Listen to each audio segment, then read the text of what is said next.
चलिए consequences of special theory of relativity पढ़ लेते हैं। कॉन्सिक्वेंसेस का मतलब क्या है? नतीजे। कि अगर आप स्पेशल थ्योरी ऑफ रिलेटिविटी को सही मान भी लो तो उसका नतीजा क्या निकल रहा है। ठीक है, उसको मानने से हमें क्या क्या चीज़ें देखने को मिल सकती हैं। ठीक है, सबसे पहली चीज़ रिलेटिविटी ऑफ साइमल्टेनिटी। अब साइमल्टेनिटी क्या है कि दो इवेंट्स अगर एक ही टाइम पर हैपन हो, ठीक है, सेम टाइम पे हैपन हो, सेम टाइम पे क्या कहते हैं, बस बेसिकली हो। फॉर एग्जाम्पल आपके हाथों में दो बॉल्स हैं, अब उन दोनों को आप छोड़ते हो, सेम टाइम पे वो दोनों ग्राउंड से टकराती हैं। ठीक है, तो इस इवेंट को आप क्या कहोगे? बेसिकली साइमल्टेनियस इवेंट, या इसको आप साइमल्टेनिटी भी कह सकते हो कि ये दो इवेंट्स आपके हिसाब से क्या हैं? साइमल्टेनियस। अब रिलेटिविटी ऑफ साइमल्टेनिटी क्या कहती है कि अगर स्पेशल थ्योरी ऑफ रिलेटिविटी का सही मतलब है कि हाई स्पीड से मूव करने पर स्पेस कॉन्ट्रैक्ट होता है और टाइम डायलेशन होता है, तो फिर आपको क्या देखने को मिल सकता है कि events that are simultaneous for one observer at rest may not be simultaneous for another moving frame. इसका मतलब क्या है? एग्जाम्पल से समझ लेते हैं कि अगर मान लो एक बंदा जो है वो रेस्ट पर खड़ा हुआ है यहाँ पर, इसको दिखा कि ये जो इसके सामने दरख्त हैं दोनों, इन दोनों पर एक ही टाइम पर बिजली गिरी। इन दोनों पर एक ही टाइम पर क्या हुई? बिजली गिरी। ठीक है, लेकिन ये तो इसके हिसाब से था, ये तो रेस्ट वाले फ्रेम ऑफ रेफरेंस के हिसाब से था।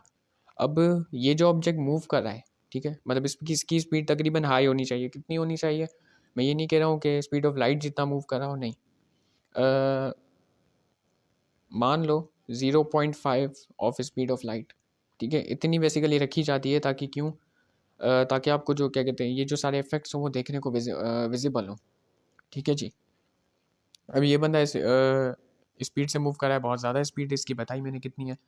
तो अगर ये बंदा ऑब्जेक्ट ये मूव करेगा ना, तो ये दोनों इवेंट उसके लिए साइमल्टेनियस नहीं होंगे। फॉर एग्जांपल रेस्ट वाले बंदे के लिए ये दोनों लाइटिंग एक ही टाइम पर इन दोनों पेड़ों पर गिरी। ठीक है, लेकिन इसके लिए ऐसा भी हो सकता है कि ये वाली लाइट पहले गिरी हो और ये वाली लाइट बाद में गिरी हो। ठीक है, या फिर ऐसा भी हो सकता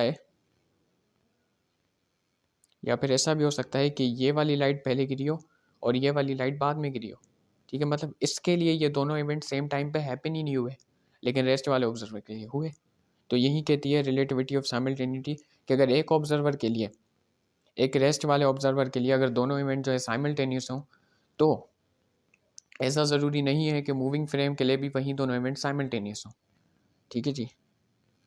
अभी आ जाते हैं टाइम डायलेशन के ऊपर। टाइम डायलेशन सिंपली क्या है? Slowing down of time for a moving object as seen by a stationary observer. ठीक है, note for a person in a moving frame time feels completely normal. ये भी बहुत ज़्यादा अजीब बात है कि अगर देखो, जो बंदा बहुत ही ज़्यादा स्पीड से मूव कर रहा है उसके लिए टाइम धीरे हो जाता है। और टाइम धीरे का होने का मतलब ये नहीं कि उसने जो वॉच वगैरह पहनी है वो ही धीरे चलेगी, नहीं। उसकी बायोलॉजिकल क्लॉक, ठीक है, मतलब उसका जो समय, क्या कहते हैं, उसकी जो एज होगी वो भी आहिस्ता आहिस्ता गुजरेगी। ठीक है, इस तरीके से। लेकिन फॉर एग्जांपल अभी आपको मैं एग्जांपल देकर समझा सकता हूँ कि अगर आप मान लो आप जो है लाइट की स्पीड के कंपैरेटिवली मूव कर रहे हो, आप लाइट की स्पीड का आधा मूव कर रहे हो फिलहाल, तो आपको क्या महसूस होगा? ये देखो, आपको क्या महसूस होगा कि टाइम आपके लिए बिल्कुल नॉर्मल चल रहा है जैसा आपका यहाँ पे चलता है। ओके, लेकिन अगर आपको बाहर वाला ऑब्जर्वर देखेगा ना, तो उसको यही इफेक्ट देखने को मिलेगा कि इसके लिए तो टाइम धीरे चला है। मान लो अभी आप जो है 1 साल जो है स्पीड ऑफ लाइट से ट्रैवल करके आए हो और आपकी एज उसमें हो गई, क्या कहते हैं, 25 साल, लेकिन बाहर वाला ऑब्जर्वर जो आपको रेस्ट में देख रहा था उसकी एज तो 50 साल हो गई। इसका मतलब टाइम आपके लिए तो नॉर्मली गुजरा है, आपके लिए वैसा ही गुजरा है जैसा अर्थ पे गुजरना चाहिए। लेकिन टाइम किसके लिए तेज़ हो गया? मतलब आपके लिए टाइम स्लो होने का मतलब उसके लिए टाइम तेज़ हो गया जो आपको रेस्ट में ये करता हुआ देख रहा था। शायद बहुत ज़्यादा कॉम्प्लिकेटेड कर दिया इस चीज़ को। या सिंपल सा मतलब यही है कि अगर रेस्ट वाला ऑब्जर्वर खड़ा हुआ हो और दूसरा क्या कहते हैं, मूविंग ऑब्जर्वर हो जो कि स्पीड ऑफ लाइट के कंपैरेटिवली मूव कर रहा है, उसके लिए बायोलॉजिकली और मैकेनिकली उसका जो टाइम है वो, क्या कहते हैं, आहिस्ता गुजरेगा कंपैरेटिवली जो बंदा रेस्ट पे खड़ा हुआ है। ठीक है, बस ये सिंपल सी बात है।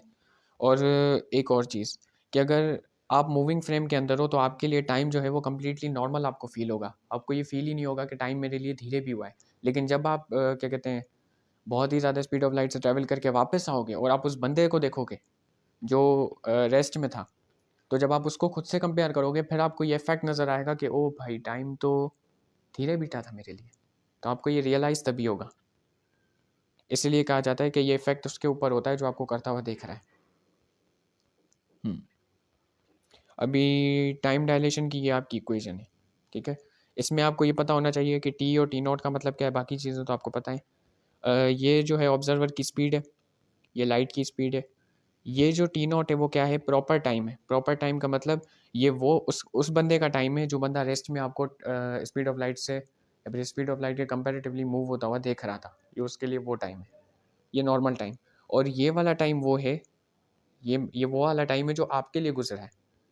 आपके लिए गुजरा है किसके पर्सपेक्टिव से, अ, इस टाइम के पर्सपेक्टिव से, ठीक है। ये वो वाला टाइम है जो एक्चुअल में आपके लिए गुजरा है लेकिन आपको फील ही नहीं हुआ, मतलब आपके लिए टाइम जो है वो स्लो हो गया था। आप देख सकते हो ना इस इक्वेशन के मुताबिक, इस इक्वेशन का मतलब क्या निकल रहा है।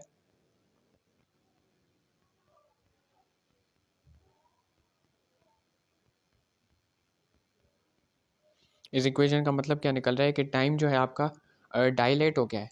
डायलेट कह लो, मतलब टाइम ऐसा समझो आपके लिए स्लो हो चुका है, ठीक है जी। तो इस इक्वेशन का ये वाला मतलब निकल रहा है कि हमेशा टी वाला जो ये जो टी है जो डायलेट टाइम हुआ है वो हमेशा ज़्यादा होगा किससे, टी नॉट से, मतलब प्रॉपर टाइम। टाइम का ज़ीरो होना, टाइम का हल्का होना समझते हो। फॉर एग्जांपल रेस्ट वाले ऑब्जर्वर के लिए टाइम को जैसा गुजरेगा कि 1 2 3 4 5 इस तरीके से सेकंड्स। लेकिन अगर आप जो है लाइट स्पीड ऑफ लाइट की कंपेरेटिवली मूव कर रहे हो तो आपके लिए टाइम कैसा गुजरेगा, 1 2 3 4। लेकिन ये किसके हिसाब से होगा, ये होगा उस बंदे के हिसाब से जो आपको रेस्ट में करता हुआ ये चीज़ देख रहा है। अच्छा जी। और बस यही था। और अभी हम लेंथ कॉन्ट्रैक्शन पे आ जाते हैं। लेंथ कॉन्ट्रैक्शन पे एक बहुत ही प्यारा जो है क्या कहते हैं एग्जाम्पल है कि moving objects look shorter in the direction they move but only for the person who seize them it is stationary frame.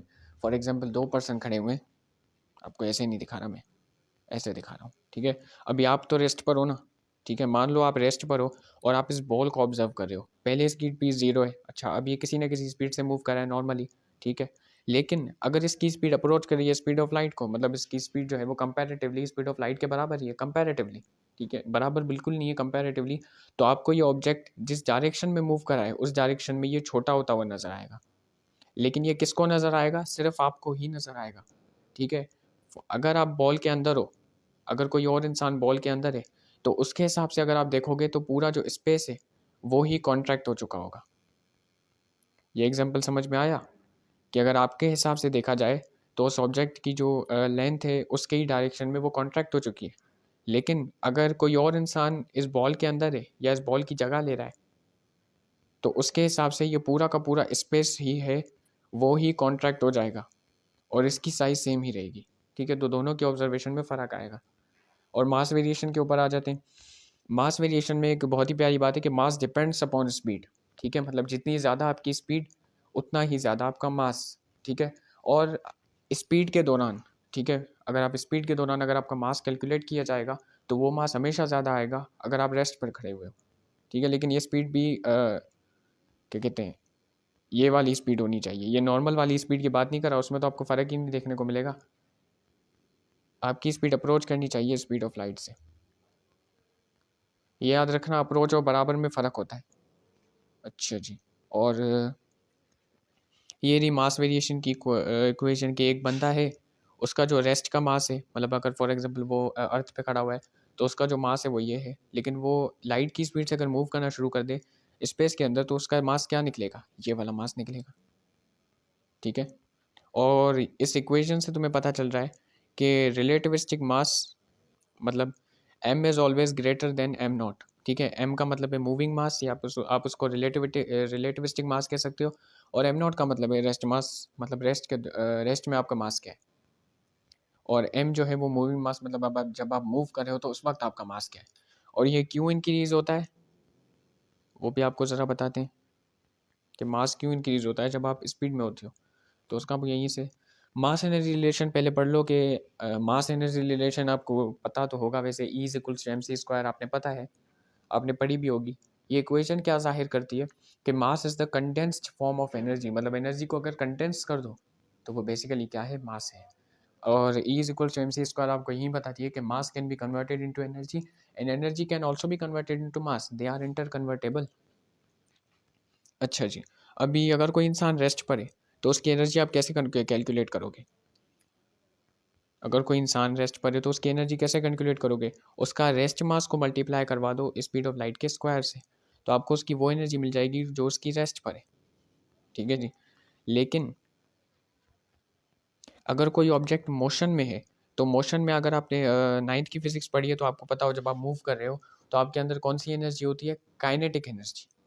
ठीक है, तो वो काइनेटिक एनर्जी रेस्ट वाली एनर्जी से ऐड हो जाएगी और यही आपकी टोटल एनर्जी बनेगी। ठीक है, मतलब टोटल एनर्जी अगर आप फॉर एग्जांपल मूव कर रहे हो तो आपकी टोटल एनर्जी कैसे बनेगी कि आपकी रेस्ट वाली एनर्जी जो आपके आपके अंदर पहले से है उसको काइनेटिक एनर्जी से ऐड करवा दो, तो ये दोनों मिलकर आपकी एक टोटल एनर्जी बता देंगी। ठीक है, और E is equals to m c square के मुताबिक अगर एनर्जी में इंक्रीज आया है तो कॉमन सेंस की बात है मास में भी इंक्रीज आएगा। देखो अगर एनर्जी में इंक्रीज आएगा तो मास में भी क्या आएगा, इंक्रीज आएगा।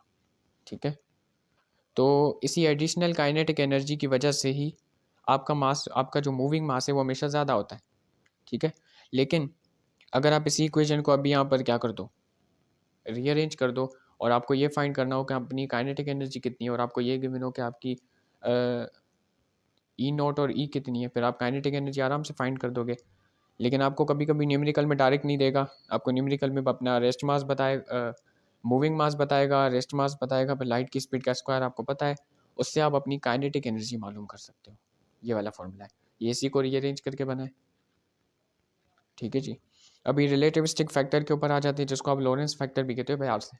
अभी अगर आपने टाइम डायलेशन, लेंथ कॉन्ट्रैक्शन और मास वेरिएशन की इक्वेशन पढ़ी तो कुछ कुछ में जो आपका लॉरेंस फैक्टर है वो इस तरीके से इस्तेमाल किया गया था, कुछ कुछ में ऐसा इस्तेमाल किया गया था। तो ये दोनों ही लॉरेंस फैक्टर हैं। ठीक है, इन दोनों को ही आप यूज़ करते हो इक्वेशंस के अंदर। ठीक है, अभी इन्हीं लॉरेंस फैक्टर के मुताबिक, मतलब ये तो ज़ाहिर इक्वेशंस के अंदर ऑलरेडी हैं। अभी आपको एक चीज़ मैं यहाँ पर समझाना चाहता हूँ, एक कि हम स्पीड ऑफ लाइट से अप्रोच क्यों नहीं कर सकते मैथमेटिकली। ठीक है, ये कोई ऑब्जर्वेशन नहीं है कि आपने एक बंदे को स्पीड ऑफ लाइट से मूव करवा के देखा है, वो मूव ही नहीं हो पा रहा, ऐसा नहीं है। मैथमेटिकली हमें ये क्या चीज़ें देखने को मिली, ज़ाहिर है हमारे पास टाइम डायलेशन, लेंथ कॉन्ट्रैक्शन और टाइम मास वेरिएशन की इक्वेशन है। तो अगर हम स्पीड ऑफ, अगर आपकी स्पीड जो है वो स्पीड ऑफ लाइट के बराबर हो जाती है तो लेंथ कॉन्ट्रैक्शन ज़ीरो, मतलब आप कितना कॉन्ट्रैक्ट हो जाओगे कि आप जो है एक फोटोन के बराबर दिखोगे, तकरीबन एक फोटोन के बराबर, जो कि आप हो नहीं सकते। और आपका मास इनफाइनाइट हो गया। मास इनफाइनाइट मतलब या तो आपके लिए जो यूनिवर्स है दो तरीक़ों से, या तो आपके लिए यूनिवर्स पॉइंट के बराबर हो जाएगा या तो आप ही बहुत ज़्यादा बड़े हो जाओगे। ठीक है, जो कि पॉसिबल नहीं है। और टाइम आपका जो है अनडिफाइंड हो जाएगा, इन्फिनिटी हो जाएगा, ऐसा समझो। ठीक है, मतलब आपके लिए ऐसा समझो टाइम रुक ही जाएगा, एक तरीके से टाइम रुक ही जाएगा। देखो कॉमन सेंस की बात है ना, अगर आप लाइट की स्पीड को अप्रोच कर रहे हो तो आपके लिए टाइम स्लो हो रहा है, लाइट की स्पीड तक पहुँचोगे तो आपके लिए टाइम रुक जाएगा। लेकिन अगर लाइट की स्पीड से ज़्यादा मूव कर गए तो आपके लिए टाइम पीछे चला जाएगा, पास्ट में। ठीक है, लेकिन ऐसा पॉसिबल वैसे भी नहीं है। हम्म। अभी इससे हमें सारा क्या कंक्लूजन मिलता है, कंक्लूजन मेरे भाई यही मिलता है कि body having rest mass can't acquire c, कि जिस भी बॉडी के पास रेस्ट मास है, ठीक है, वो सी को एक्वायर, मतलब उसकी स्पीड स्पीड ऑफ लाइट के बराबर हो ही नहीं सकती। ठीक है, क्योंकि अगर होगी तो फिर ये सारे इफेक्ट्स आपको देखने को मिलेंगे जो कि आप नहीं झेल पाओगे। और दूसरी चीज़ कि अगर लाइट को देखा जाए तो लाइट किससे बनी है, फोटोन से बनी है। ठीक है, तो फोटोन तो खुद स्पीड ऑफ लाइट से ट्रैवल कर रहा है, कैसे ट्रैवल कर पा रहा है, तो आप ये भी देखो कि वो मास लेस है, उसके पास मास है ही नहीं, जिसकी वजह से उसकी स्पीड स्पीड ऑफ लाइट जितनी है। ठीक है जी, तो ये भी बहुत सारे बच्चे सवाल करते हैं।